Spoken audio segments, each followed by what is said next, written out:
पाकिस्तान सरजमीन बेआइन है। फ़लस्तीन पे, गज़ा पे, लबनान पे सैकड़ों लोग मर रहे हैं। इमरान खान के साथ सुलह किए बगैर जो हमारा आसिम मुनीर है वो उसकी बात भी नहीं सुनते।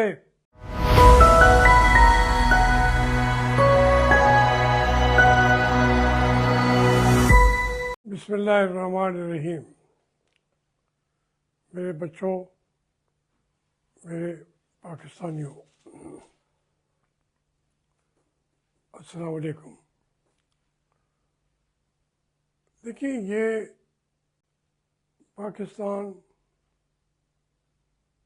सरजमीन बेआइन है। एक सा छोटा सा घर भी चलाना हो तो कोई कायदे कवायद से बनाने पड़ते हैं। 25 करोड़ लोगों का, जो अब तक तो कहते हैं लोग कि 30 करोड़ हो चुकी है। अब 30 करोड़ आबादी का मुल्क है, उसके कुछ चलाया जा रहा है। कोई कानून नहीं है, कोई आइन नहीं है। जिसकी लाठी उसकी भैंस। अब ये भी सुप्रीम कोर्ट के आज भी उनके बैठे हैं जस्टिस अमीनुद्दीन की सदारत में या क़यादत में। उनको समझ नहीं आ रही कि कौन से फैसले हमने करने हैं। कोई समझ तो आ जानी चाहिए कि आपके पास कोई फैसला करने का कोई एक भी जस्टिफिकेशन नहीं है। आप जज हैं, इसलिए आप ज़्यादा खुशामद कर सकते हैं जो आपने अपने फैसलों में की है। वो वजह बना है आपका चेयरमैन बनना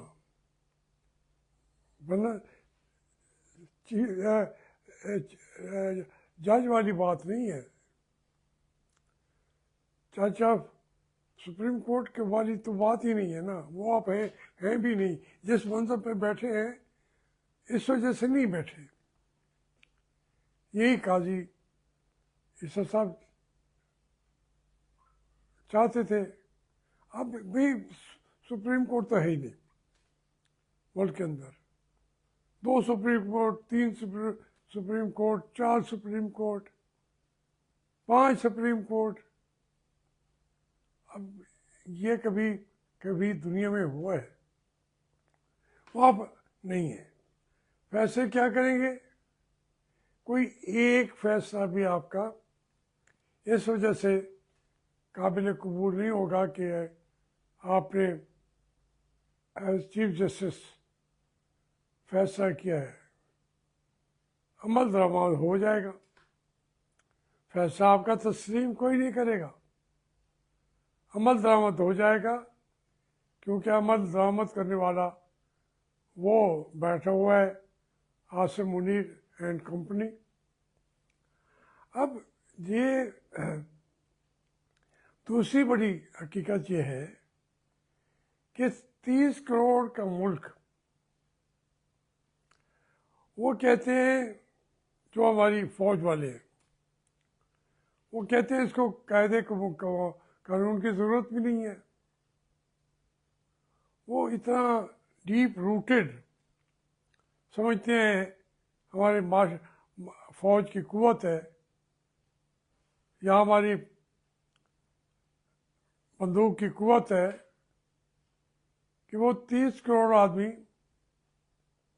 जो मुल्क के आखिरी किनारे पे बैठा हुआ है, क्यों बंदूक का रुख करेंगे तो उससे वो सर झुका देगा। अगर सर नहीं झुकाएगा तो हम कहेंगे कि ये गद्दार है, इसको इंडिया ने ये किया हुआ है, इसको अफगानिस्तान ने ये किया हुआ है। भाई किस किस किस को गद्दार ठहराओगे? मुल्क कुछ चलाया जाता है ना, वो तो है नहीं। इसलिए आज मुझसे किसी ने पूछ लिया कि जी कायदे आज़म ने मौलाना अबुल कलाम आज़ाद से मीटिंग क्यों नहीं की थी और उसे कांग्रेस का शो बॉयज क्यों कह दिया था? तो कायदे आज़म ने गलत कहा था। मौलाना अबुल कलाम उसका बहुत कद काठ होगा, इल्म उसका हम चाहे कभी चैलेंज नहीं करते, लेकिन जो इल्म हुजूर पाक ने इल्म के बारे में तो बुनियादी बात कह दी। उन्होंने कहा कि जो सबसे बड़ा आलिम था उस वक्त मक्का का, आलिम फाजिल दानिशवर, वो अबुल हिक्म था उसका नाम, अबुल हिक्म, हिकमत का बाप, डॉक्ट्राइन ऑफ विजडम। हुजूर ने कहा ये आपने आंखों के सामने हकीकत देख रहा है और नहीं समझ रहा, ये अबुल हिक्म नहीं है, ये अबू जहल है। नाम तो उसका उमर इब्न हिशाम था, किसी को आज पता भी नहीं होगा अबू जहल के बाप का नाम। वो फिर अबू जहल ही है, हर आदमी कहता है कि वो अबू जहल है। मौलाना अबुल कलाम आज़ाद का इल्म मैं उसको चैलेंज नहीं करता, लेकिन कायद आज़म कह रहा था पाकिस्तान बन गया है। जिस वक्त पहला मुसलमान हुआ था पाकिस्तान उसी दिन बन गया था। अब उसको अमली वजूद में लाने की कोशिश हमें करनी चाहिए और वो उसको अमली वजूद में लेके आया। उसका नाम है मोहम्मद अली जिन्ना, कायद आज़म। अब वो जो कुछ पाकिस्तान के बारे में लिखा, चलिए सही साबित हो गया।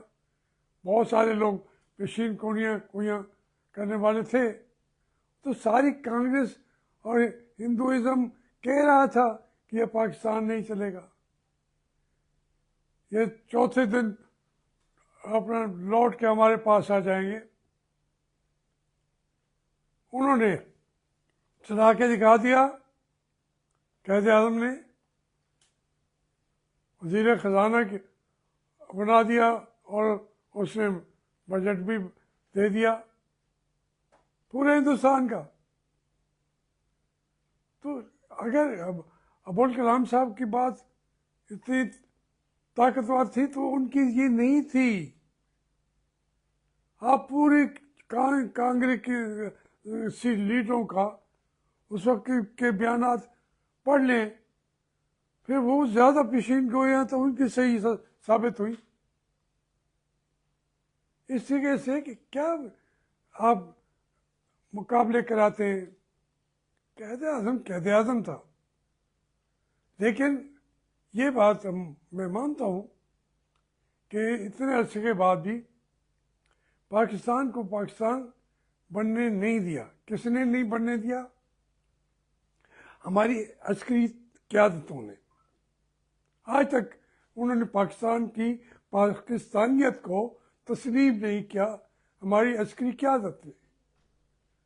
क्योंकि कायद आज़म ने तो कह दिया था कि पाकिस्तानियत और जमहूरियत ये लाजिम मुल्ज़ुम है। जो जमहूरियत नहीं चलेगी तो पाकिस्तान नहीं चलेगा। हमारी अब फौज ने कहा नहीं, पाकिस्तान जमहूरियत के बगैर चलेगा,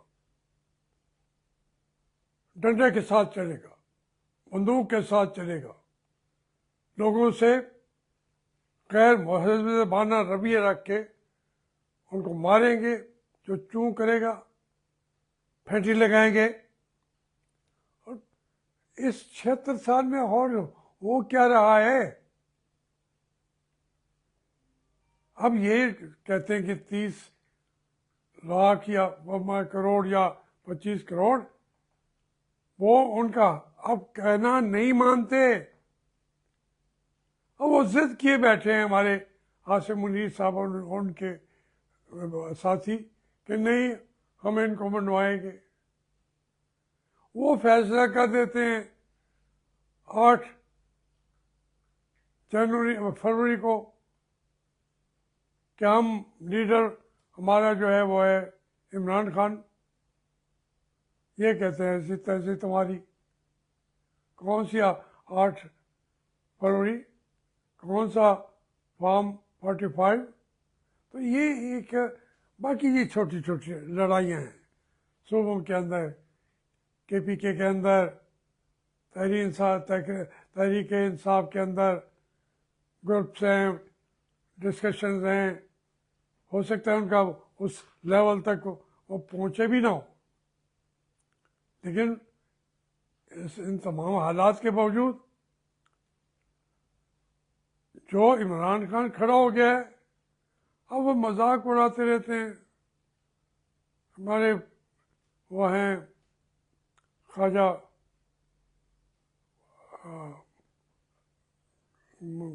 कभी कभी ख्वाजा आसिफ का नाम भी भूल जाना पड़ेगा। ये हाल है ख्वाजा साहब आपका, आपका नाम नहीं आ रहा मुझे। फिर अगली बात जो है, ये ख्वाजा साद रफीक साहब ने बड़ी लंबी उसकी तौजीहात दी है मीर नवाज शरीफ के बारे में। उनका अपना एक नुक्ता नज़र है, और वो वजह यह है कि वो जिस घर में पैदा हुए हैं वो एक सियासतदान घर था। उनकी वालदा भी, उनके वालिद ने तो अपनी ज़िंदगी दे दी, किसी ज़ाती लड़ाई में नहीं उनको मारा गया था। पीपल्स पार्टी को वो नहीं मानते थे, पीपल्स पार्टी वालों ने उन्हें मरवा दिया। उसमें बाऊ वारिस हो या हमारे तारी साहब का बेटा हो या कोई हो, मसला ये है कि साद रफीक पैदा हुआ है उन हालात में।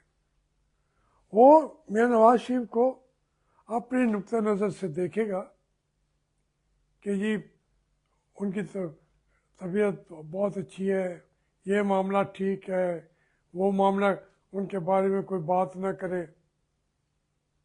मैं भी ऐसे सोचता था,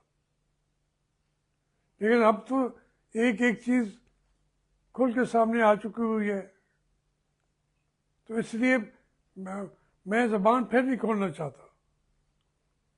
लेकिन जिस सियासत में आप एक एक मंजर तो देखिए, ख्वाजा साद रफीक साहब, मैं भी इंसान हूँ, मुझे भी अपने जैसा इंसान समझ ले। मेरे लिए तो नवाज शरीफ वो नहीं है। मुझे तो 35 साल हर कदम पे वो मेरी रुकावटें खड़ा करता हुआ नजर आता है। चलो खड़े करते रहे, हम उनको हटाते रहे, लेकिन रिजल्ट क्या, नतीजा क्या है? आज नून लीग आप कहते हैं है, तो फिर वहाँ उसके ऊपर मैंने बना देते ना मियां नवाज शरीफ साहब को। ये हमारी तो जो मुस्लिम लीग जिसके लिए हमने कुर्बानियाँ दी हमारे ईमान का हिस्सा थी, और हमारे ईमान का हिस्सा छीन लिया गया हमसे। मैं उस पर मज़ीद तबसरा नहीं करूँगा। मैं मुल्क की तरफ आता हूँ कि इस वक्त जिस हालात में हम घिरे हुए हैं, पाकिस्तान और उसका वजूद, उसके लिए हमारी फिक्रमंदी है। ये हकीकत है कि आज के दौर में तो जिस वक्त में बैठे हुए हैं हमारी निगाहें पड़ जाएंगी फ़लस्तीन पे, गज़ा पे, लबनान पे। सैकड़ों लोग मर रहे हैं, कोई बचाने वाला भी नहीं है। अब तवक्कुआत लगा लें हम ट्रंप से, भाई उसने अपने अमेरिका को प्रॉस्पर भी करना है, वहाँ के लोगों की हालत को भी बेहतर बनाना है। अमेरिका के अलावा उसे कुछ नज़र नहीं आएगा और नज़र आना भी नहीं चाहिए। हम पाकिस्तानी समझते हैं कि वो आके पाकिस्तान के लिए रोएगा। ट्रंप का आप देखते हैं कि वो मोदी का कितना दोस्ती है, इमरान खान से होगी, लेकिन अगर आप इंडिया की तरफ जाएंगे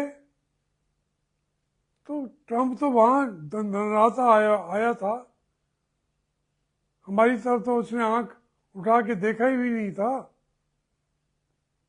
ये तमाम मौज़ूआत समेटना चाहें समेट नहीं सकते,